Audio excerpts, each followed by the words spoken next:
কোরআন মাজিদ শিখতে হলে আমাদের কয়টি বিষয় জানতে হবে? 8টি বিষয় জানলে আমরা কোরআন মাজিদ শুদ্ধভাবে শিখতে পারবো ইনশাআল্লাহ। 1 নম্বর আমাদের কি? 1 নম্বর যে বিষয়টি জানবো আমরা এটা হলো 8টি বিষয়ের মধ্যে একটি হলো 1 নম্বর হরফ। 1 নম্বর কি? হরফ। বাংলায় কি বলা হয়? অক্ষর বলা হয়। কি বলা হয়? ইংলিশে বলা হয় লেটার বলা হয়। কি বলা হয়? লেটার। তো আরবি হরফ কয়টি? আরবি হরফ কয়টি? আরবি হরফ 29টি। এই 29টি হরফ আমাদের অবশ্যই জানতে হবে। 29টি হরফ আমাদের শোনো, 29টি হরফ আমাদের উচ্চারণ করতে এই 17টি মাখরাজ। কয়টি মাখরাজ? আরবি হরফ কয়টি? মাখরাজ 17টি। তো এই হরফ 29টি আমি তোমাদেরকে বলছি। এক বলো, আমার সাথে সবাই বলো। আলিফ আলিফ বা তা তা তা বলতে হলে আমাদের জিহ্বার কি হয়ে যাবে? একটু বের হবে, নরম হবে। কি হবে? তা। এটা হলো 13 নম্বর মাখরাজের মধ্যে তা জ জাল তা আছে। বলো তা। একবার নরম তা। জিম জিমটা হলো আমাদের কি বলতে হবে? একটু শক্ত করে জিম। একটু আস্তে। হা হা হা আমাদের এটা হলো 2 নম্বর মাখরাজ। কয় নম্বর মাখরাজ? তোমাদেরকে আগে পড়িয়েছিলাম 2 নম্বর মাখরাজ। হলকের মধ্যখান থেকে এখান থেকে উচ্চারণ হবে আই হা। কি হবে? আই হা। অনেকে বলে আলহামদু হবে নাকি আলহামদু? আলহামদু। অনেকে বলে আলহামদু। আলহামদু ভুল। কি হবে? শুদ্ধ হবে আলহামদু। কি হবে? হ্যাঁ বলো। জিম হা খ দাল জাল র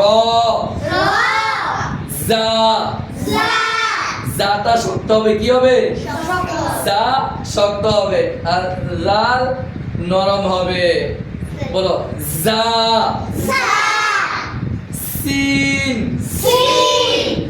শিন সদ। মোটা হবে। কি হবে? মোটা হবে। তদ ত ত মোটা হবে। ত কি হবে? মোটা হবে। বলো ত জ জ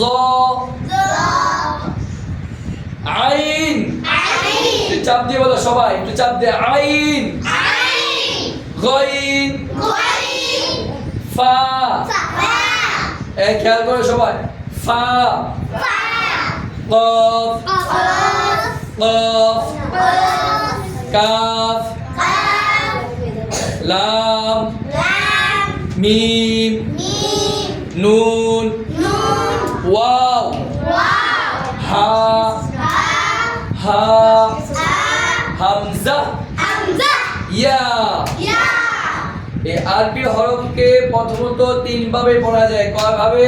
3 ভাবে। হ্যাঁ, আরবি হরফগুলো কিছু হরফ আছে তোমার তাড়াতাড়ি পড়তে হবে, কিছু হরফ আছে একটু টানতে হবে, কম টান। আরেকটা আছে বেশি টান। বলো আরবি হরফ 3 ভাবে পড়া যায়। বেশি টান, কম টান, টান ছাড়া। হ্যাঁ বলো বেশি টান, কম টান, টান ছাড়া। খেয়াল করো সবাই।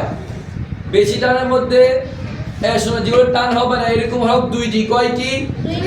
2টি হরফ আছে, এগুলো টান হবে না। খেয়াল করো টান হবে না। এটা হলো হামজা আর আলিফ। হামজা আলিফ এই 2টি হরফ উচ্চারণ ক্ষেত্রে কি হবে না? টান হবে না। আবার কিছু হরফ আছে একালিফ পরিমাণ টান হবে, যেমন বা তা সা।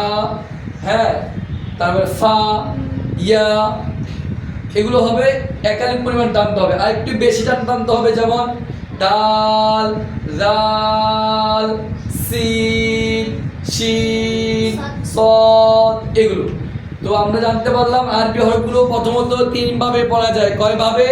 3 ভাবে। বেশি টান, বেশি টান, কম টান, টান ছাড়া। তারপরে আবার এই আরবি হরফগুলোকে আবার 2 ভাবে পড়া যাবে। কিছু হরফ আছে মোটা, কিছু আছে চিকন। বলো, কিছু হরফ মোটা, কিছু হরফ চিকন। যেমন মোটা হরফ 8টি। মোটা হরফ কয়টি? 7টি অথবা 8টি।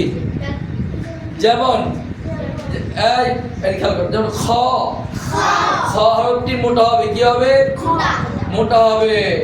তারপরে ত, এই সদ, দদ, ত, জ, গাইন, কফ, র। এই 8টি হরফ কি হবে? মোটা হবে। র, এটা রয়ের যখন রয়ের পূর্বে বা রয়ের উপরে জবর পেশ থাকে তখন র মোটা হয়।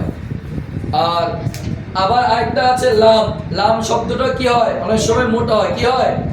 যখন লফজ আল্লাহ, যখন আল্লাহ শব্দের আগে লাম আসবে, আল্লাহ শব্দ লাম, তখন আল্লাহ শব্দের আগে জবর পেশ আসলে আল্লাহ শব্দ কি হয়? মোটা করে পড়তে হয়। তো আমরা জানতে পারলাম আরবি হরফগুলোকে প্রথমত 3 ভাবে পড়া যায়। বেশি টান, কম টান, টান ছাড়া। এরপর আরেকটা জানতে পারলাম আরবি হরফগুলোকে আবার 2 ভাবে পড়া যায়। কিছু হরফ পড়তে হবে মোটা, কিছু হরফ চিকন। মোটা হরফ কয়টি? 7টি। মোটা হরফ কয়টি? 7টি। বলো, খ, সদ, দদ, ত, জ, গাইন, কফ। এগুলোকে একসাথে বলা হয় খুস্স, দগতিন, কিস। এই হরফগুলো। তো আজকে আমরা জানতে পারলাম আরবি হরফ কয়টি? আরবি হরফ কয়টি? 29টি। আরবি হরফ কয়টি? 29টি। মাখরাজ 17টি। এই 29টি হরফ 17টি জায়গা থেকে উচ্চারিত হবে। সবাই আমার সাথে বলো, আলিফ, বা, তা, সা, জিম, হা, খ, দাল, দাল, র, জা, সিন, শিন, صاد ضاد ط ظ عين غين فا قاف كاف لام ميم نون واو হা হামজা ইয়া। এই হরফগুলো আমরা শুদ্ধভাবে জানলে ইনশাআল্লাহ আমাদের পড়া 100 ভাগের 80 ভাগ ইনশাআল্লাহ শিখা হয়ে যাবে, যদি আমরা হরফগুলো শুদ্ধভাবে পড়তে পারি। এরপর আমাদের থাকবে আগামীকাল থাকবে আমাদের কি মাখরাজ, কোন হরফগুলো কিভাবে উচ্চারণ করতে হয় মাখরাজ শিখবো। তারপর হরকত, জজম, তাসদীদ, তানবিন, মাদ, গুন্না, এই 8টি বিষয় জানলে ইনশাআল্লাহ আমরা কোরআন মাজিদ শুদ্ধভাবে শিখতে পারবো। সবাই বলে আমিন।